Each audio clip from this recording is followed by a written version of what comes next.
It falls to me to kick off this morning's proceedings with some framing comments. And let me begin by saying this is a very good week in which to be talking about gender empowerment via ICTs. I say that because yesterday the Commission on the Status of Women reached an outcome promoting women's equality and gender empowerment, and I congratulate the head of UN Women through her representative here, Gulden, on this outcome of the CSW. It wasn't a fait accompli that there would be an outcome, and many people worked very hard for this, led by Michelle Bachelet, who we're very sorry to be losing from the UN system, by the way.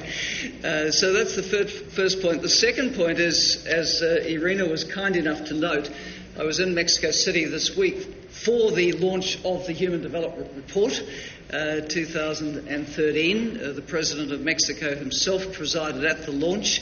The report is on the rise of the South, and it's looking at the emergence and transformation of fast-moving developing countries. One of the key tools, of course, is connectivity, ICT, innovation in development. And the report most certainly comments on areas which are very relevant to the work of the Broadband Commission, and with respect to gender, identifies gender inequality as one of the ceilings which countries are hitting in trying to take their development forward. If you exclude half the world's population from the full potential of their country's development, of course you will never reach your full national potential. So I recommend it, available online, hdr.undp.org, to everyone when you have a spare moment. So, it was back in September last year at the Broadband Commission meeting that Gina Davis challenged the Commission. And when Gina challenges you, you sit up and take notice. And Gina said, please, Broadband Commission, set up a working group on gender. Look at the gender gap in access to ICTs and broadband. And Gina, of course, has also done wonderful work looking at the stereotyping and less than positive images of women often portrayed in media, and is also very keen to see women and girls going into careers in technology. So the idea was, get this group going and let's see where we can take gender equality forward in ICTs. Now, of course, we immediately run up against the broader issues around gender equality. But in a world where ICTs empower, as Dr. Sanu has so aptly said, to deny the opportunity of equal access to ICTs to women and girls, of course, stands in the way of their empowerment in reaching gender equality, let alone, as I said, of their countries reaching their full potential. So, this working group, with all the knowledge that it has, as ITU has said, has the opportunity to identify some of the innovative strategies which might see ICTs more effectively harnessed in support of women's empowerment and gender equality. And I truly believe, as I know you all do, that ICTs can help transform the lives of women and their families and be catalytic for development. And in the UN Development Programme, being very practical people, we're always looking for what are the practical aids that these technologies can be in development.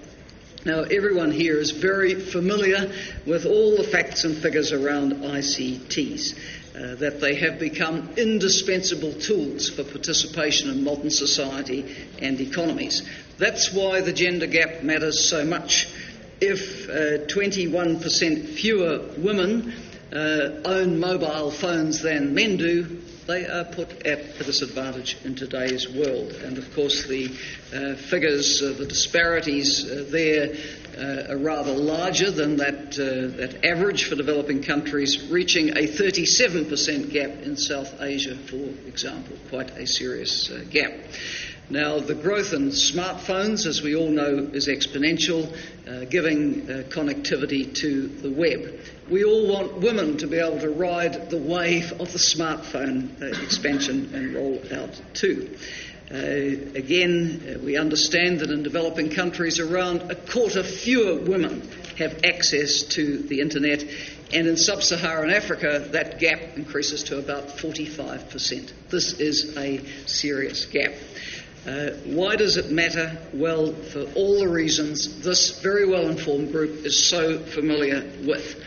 ICTs enable people to have voice, to participate, to have more impact on the decisions which impact their lives. ICTs give access to vital and essential services and information. ICTs can economically empower. ICTs can increase social interaction. And we have many examples in development across all these aspects of ICT empowerment, whether it is the work of UN Women in Ecuador to train rural women leaders to use ICTs to access information, request forms and submit projects to their governments, enabling them then to get concrete improvements in their lives through better sanitation, housing and drinking water, and lift their profile as leaders in their communities. We've seen the impact for women of ICTs on addressing maternal health. Look no further than Uganda, where personal digital assistants are supporting rural healthcare workers via the local cell phone network to get access to health information and data collection and analysis. So many examples in the economic empowerment area. Go no further than Kenya with M-Pesa, which everyone is so familiar with, and the mobile banking and financing, opening up new opportunities for women entrepreneurs. And what a difference it makes not to have to carry sizable sums of money in situations which are not always safe. Inclusive finance through mobile banking has huge advantages in many ways. And then we're also seeing the potential to work for more food security and better nutrition through the messaging and information delivery through ICTs in developing countries. So we all see these opportunities, we see the implications. We see the feedback from women themselves. One survey showing 4 in 10 women in low and middle income developing countries saying, yes, we have had increased economic or professional opportunities because we owned a mobile phone. Very important finding.